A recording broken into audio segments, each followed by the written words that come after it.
Le thème de ce message, l'avènement de Jésus-Christ.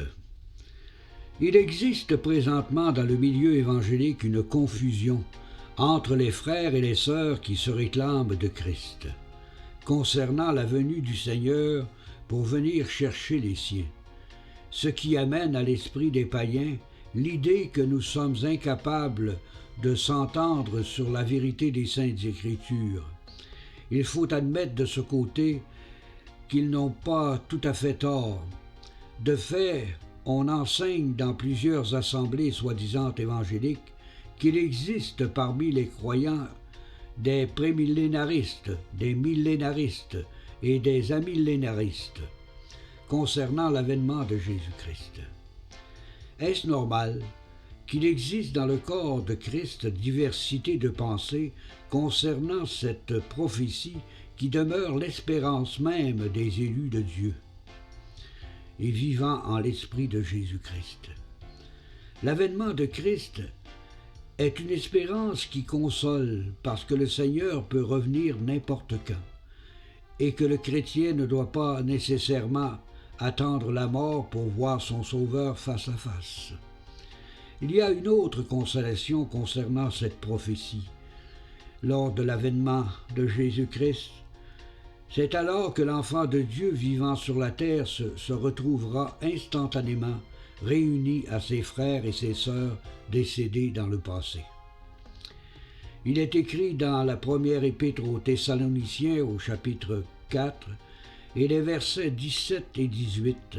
« Ensuite, nous les vivants qui serons restés, nous serons tous ensemble enlevés avec eux sur des nuées à la rencontre du Seigneur dans les airs. Et nous serons toujours avec le Seigneur. Consolez-vous les uns les autres par ces paroles. » L'avènement du Seigneur demeure une espérance qui doit purifier le croyant, et celui-ci doit être conscient que la manifestation de sa vie doit être en conformité avec la doctrine de Christ, qui est selon la piété et la sainteté. Car il est écrit dans la première épître de Jean, au chapitre 3, et les versets 1 à 3. « Voyez quel amour le Père nous a témoigné pour que nous soyons appelés enfants de Dieu. Et nous le sommes. Si le monde ne nous connaît pas, c'est qu'il ne l'a pas connu. Bien-aimés, nous sommes maintenant enfants de Dieu. Et ce que nous serons n'a pas été encore manifesté, mais nous savons que lorsqu'il paraîtra, nous serons semblables à lui, parce que nous le verrons tel qu'il est.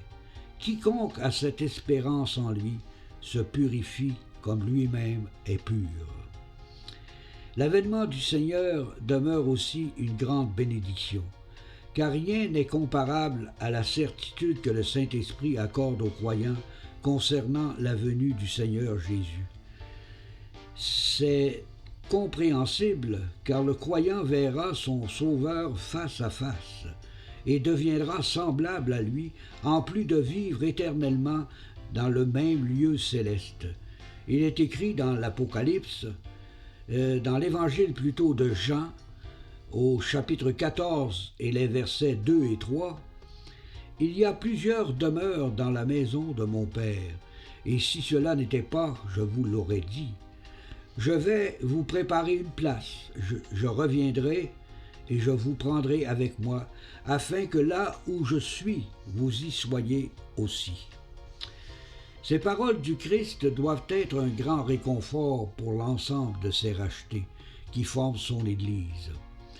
Cela ne doit pas être l'objet de diversité de pensées ou d'opinions opposées entre enfants de Dieu comme nous le vivons présentement dans le milieu évangélique.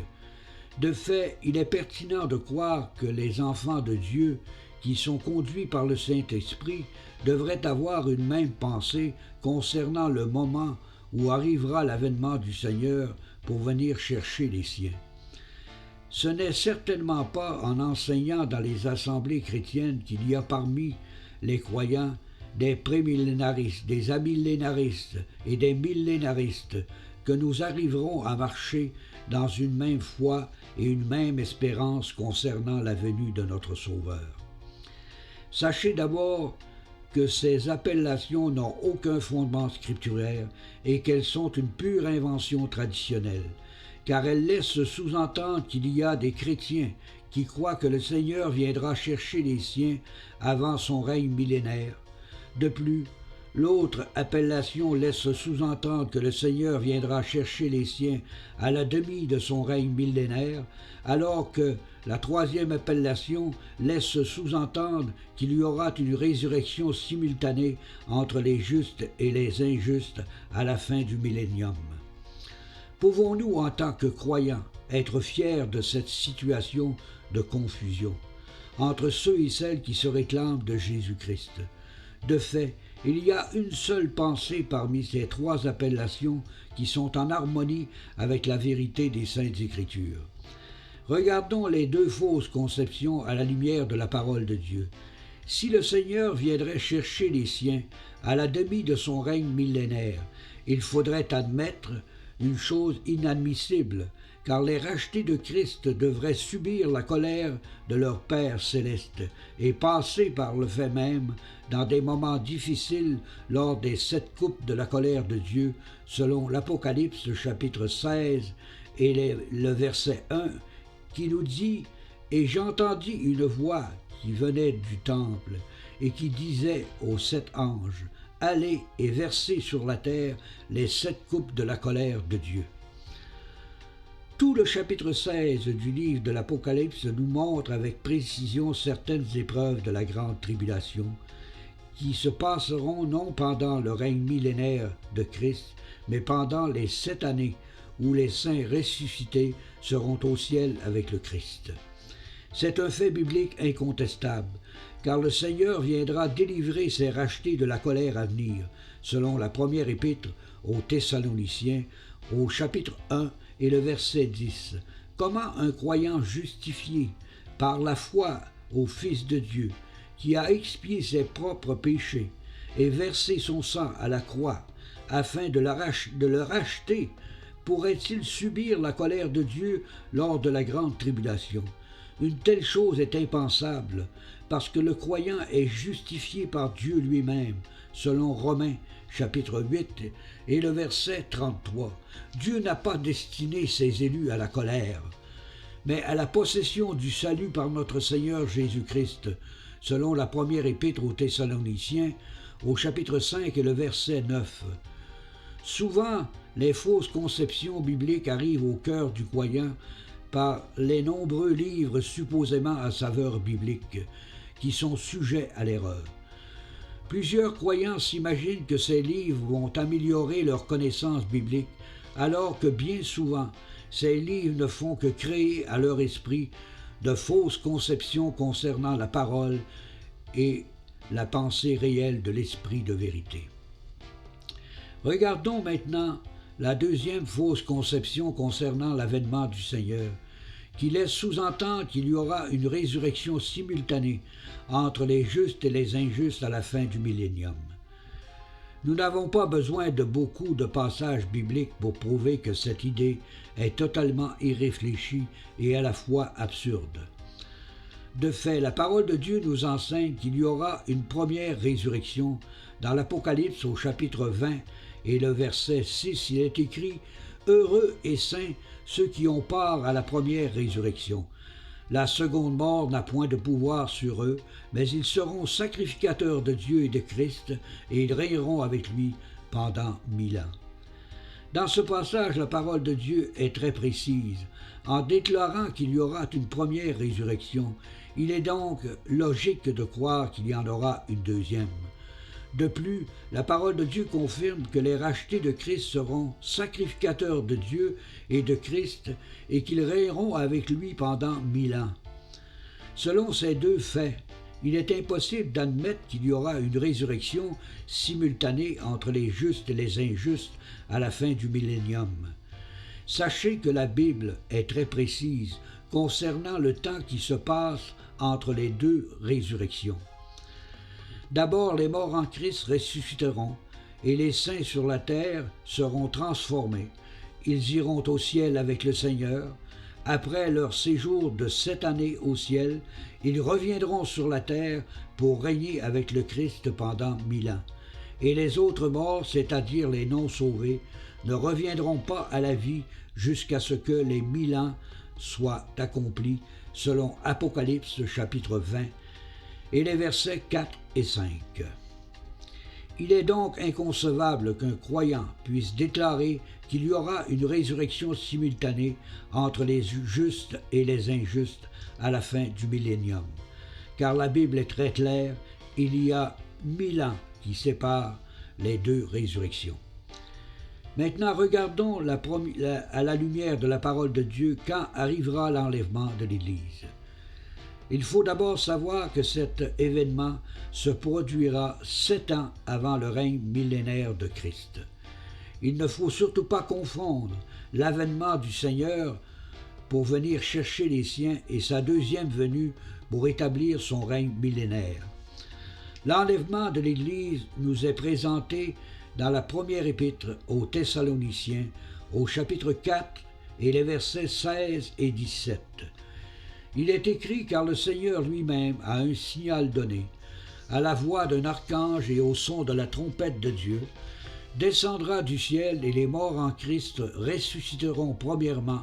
Ensuite, nous les vivants qui serons restés, nous serons enlevés avec eux sur des nuées à la rencontre du Seigneur dans les airs, et ainsi nous serons toujours avec le Seigneur. » Lors de cette première résurrection, le Seigneur ne mettra pas les pieds sur la terre, car les saints iront le rejoindre sur des nuées dans les airs.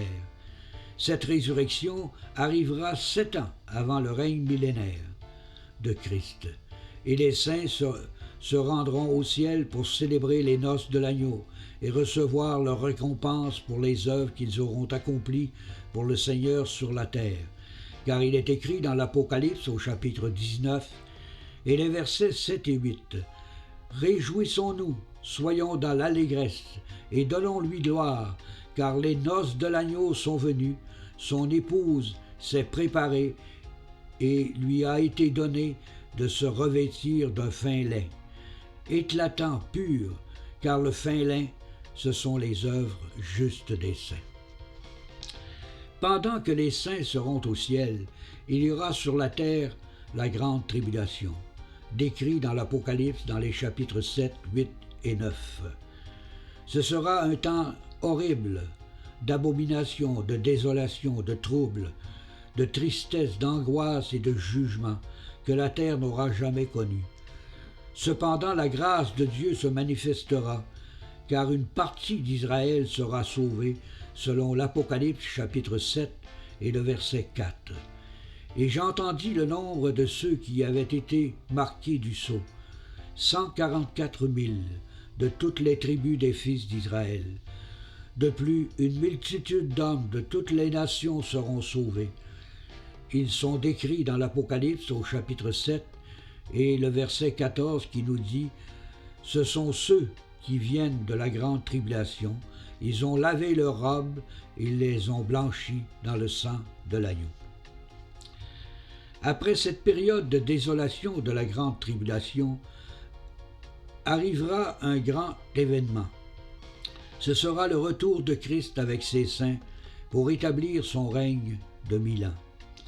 Il est écrit dans l'Apocalypse au chapitre 1 et le verset 7 « Voici, il vient avec les nuées, et tout œil le verra, même ceux qui l'ont percé, et toutes les tribus de la terre se lamenteront à cause de lui.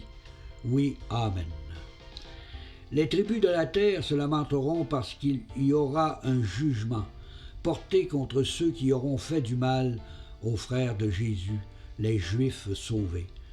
Il y aura une séparation entre ceux qui auront lavé leurs robes pendant la grande tribulation et ceux qui n'auront pas reçu le sceau de l'Esprit pour être lavés dans le sang précieux de Jésus-Christ. Car il est écrit en Matthieu, chapitre 25 et le verset 32 et 33, « Toutes les nations seront rassemblées devant lui.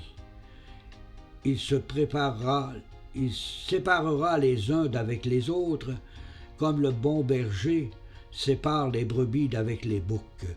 Il mettra les brebis à sa droite et les boucs à sa gauche. » Être à la droite du Seigneur signifie être en sécurité pour l'éternité, et être à sa gauche signifie la perdition éternelle.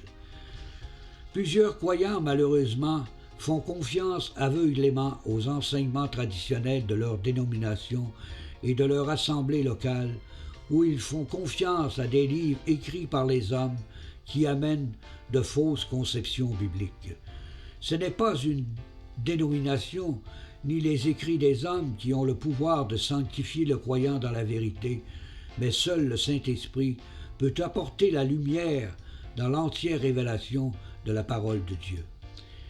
Il est évident que pour approfondir les deux avènements du Seigneur, il aurait fallu que j'y mette plusieurs heures pour vous enseigner. Le but de ce petit message est celui de faire comprendre à ceux et celles qui confessent qu'il existe parmi les chrétiens des prémillénaristes, des amillénaristes et des millénaristes, que cette affirmation n'a aucun fondement scripturaire.